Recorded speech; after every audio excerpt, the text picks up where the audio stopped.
Bismillahirrahmanirrahim. Assalamualaikum warahmatullahi wabarakatuh. Kami dari kelompok 3 akan mempresentasikan makalah kami yang berjudul Hukum Mim Sukun. Secara esensial, belajar merupakan suatu proses atau usaha seseorang untuk memperoleh perubahan di dalam dirinya, baik sisi perubahan tingkah laku, pola pikir, dan perubahan lainnya. Dalam belajar, tidak memandang siapa pendidiknya, siapa penyampai ilmunya, dan siapa yang mengajarinya, melainkan isi dari pembelajarannya yang diproses oleh setiap peserta didik dengan berbagai macam cara yang mereka ekspresikan dalam proses belajarnya, baik dari kesungguhan, ketekunan, dan hal lainnya yang akhirnya mengarah kepada perolehan hasil. Tidak semua peserta didik menerima hasil yang sama, semua tergantung kesungguhan dan ketekunannya dalam belajar. Begitupun dengan kegiatan pembelajaran baca tulis Arab Al-Quran dan tajwid yang merupakan salah satu bagian pembelajaran Al-Quran yang mempunyai tujuan tertentu. Belajar Al-Quran merupakan kewajiban paling utama bagi setiap mukmin. Pun juga mengerjakannya mempunyai faedah yang besar. Beberapa tingkatan yang perlu kita ketahui dalam belajar Al-Quran yakni belajar membacanya sampai lancar dan baik sesuai dengan kaidah-kaidah yang telah berlaku dalam qiraat tajwid. Tingkatan berikutnya ialah belajar arti dan maksud yang terkandung dalam Al-Quran. Dan tingkatan yang terakhir ialah adanya contoh dari para sahabat pada masa Rasulullah SAW, yakni belajar menghafal Al-Quran di luar kepala yang sampai sekarang tersebut masih ada. Pemengkala berusaha mengungkap pengertian idgham mimi, ikhfa syafawi, idhar syafawi, cara membaca idgham mimi, ikhfa syafawi, dan idhar syafawi. Dan yang terakhir, menulis contoh bacaan yang mengandung idgham mimi, ikhfa syafawi, dan idhar syafawi. Oke, masuk ke pembahasan yang pertama, yaitu pengertian idgham mimi, ikhfa syafawi, dan idhar syafawi. Pengertian idgham mimi. Idgham mimi menurut bahasa adalah memasukkan, sedangkan mimi adalah huruf mim. Adapun menurut istilah adalah memasukkan mim pertama ke dalam mim kedua sehingga kedua mim tersebut menjadi satu mim yang bertasjid dengan tasjid yang sedikit lemah untuk mewujudkan gunnah. Penamaannya disebabkan karena idgham sebab memasukkan mim sukun ke dalam mim yang berharokat, mimi sebab dua mim melebur dalam pengucapan dan keduanya sama dalam nama dan sifat aslinya. Cara membaca idgham mimi adalah dengan memasukkan suara mim yang sukun kepada mim yang berharokat di depannya. Kemudian, suara diidghamkan secara sempurna 3 harokat dengan suara gunnah yang keluar dari pangkal hidung. Jumlah huruf idgham mimi ada 1, yaitu mim saja.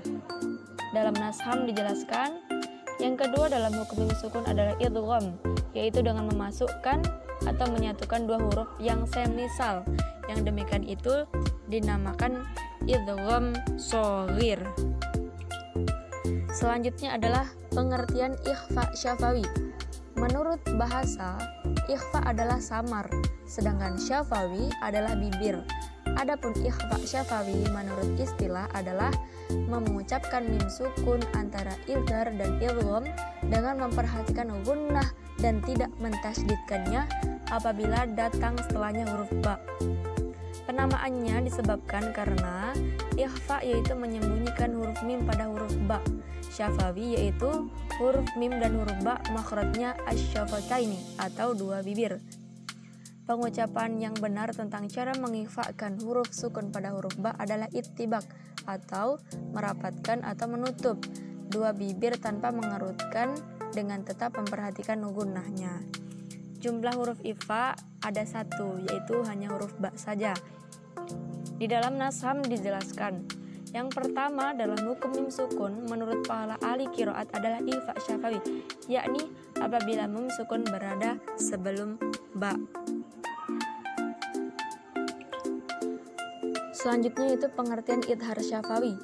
Menurut bahasa, idhar artinya jelas, sedangkan syafawi artinya bibir. Adapun menurut istilah adalah apabila mim sukun bertemu dengan semua huruf hijaiyah selain mim dan ba, maka dinamakan idhar syafawi. Penamaannya disebabkan karena Idhar sebab mim sukun dibaca dengan jelas. Syafawi sebab huruf mim keluar dari asyafatain.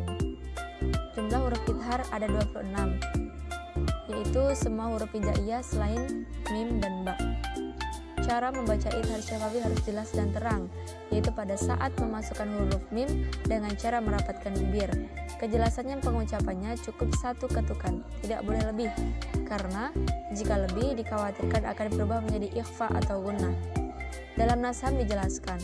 Yang ketiga, dalam hukum mim sukun adalah idhar syafawi, yaitu ketika huruf mim sukun bertemu dengan huruf-huruf sisa atau dengan huruf-huruf hijaiyah selain huruf mim dan ba.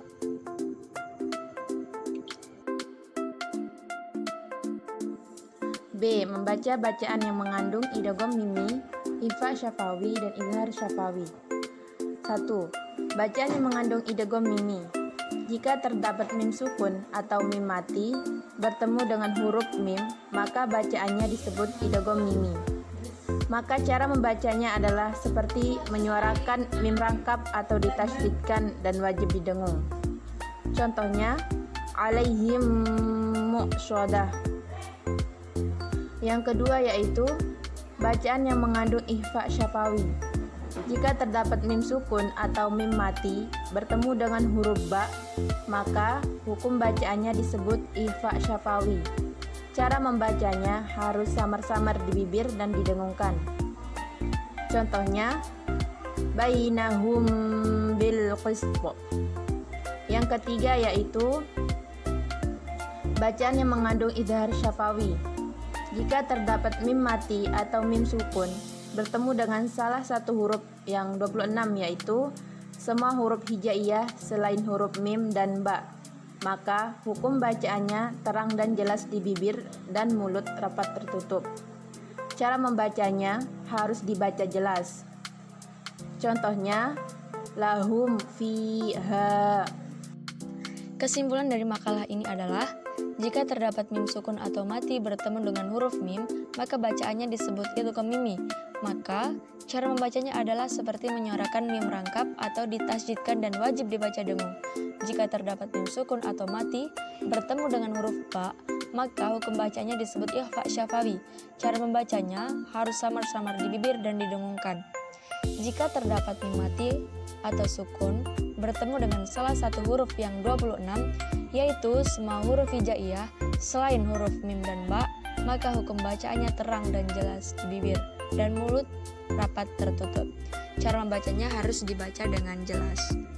Oke teman-teman semuanya, mungkin cukup sekian presentasi makalah dari kelompok 3. Apabila ada kurang lebihnya mohon maaf.